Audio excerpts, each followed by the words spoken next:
Roman Reigns and Cody Rhodes are going to be out until late June, early July. Now, every single wrestling pundit that you follow has made this known.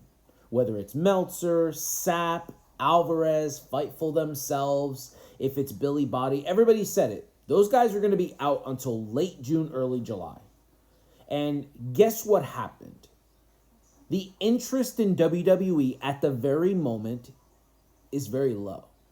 Even with the storylines going on, it's low. Because over the past 3 years, Cody Rhodes and Roman Reigns were positioned as the guys. Before Cody came back, it was only Roman.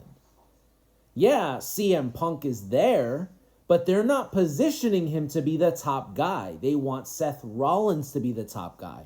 The only issue with that, and I say this from a place of love, Ash, please don't come for me. I say this from a place of love, only because I defended him when all of you wanted him to drop that World Heavyweight Championship to Drew, to Nakamura, to Finn Balor.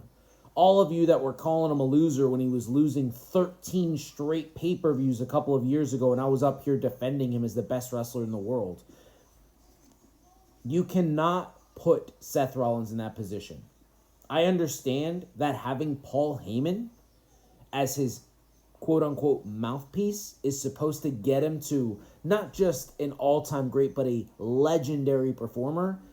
But Seth's never going to be that guy. He doesn't have the charisma that Roman has. He doesn't have the aura that his wife has. He doesn't have that appeal that Cody Rhodes has.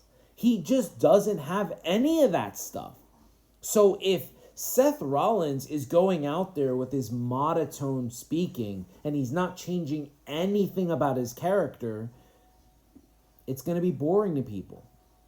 Every single time I try to say something good about this three-man group, someone jumps into my comments saying that wrestling's boring.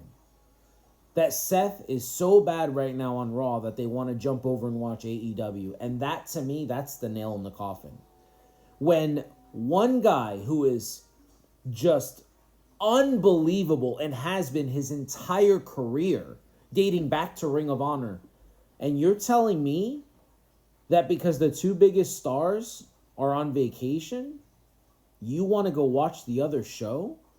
Because Seth, the guy who's there all the time, isn't appealing enough to you?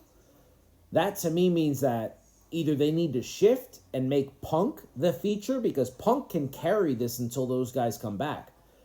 But it doesn't look like Seth can, because even Triple H, when he was like in power, people were interested to see who was going to beat him up.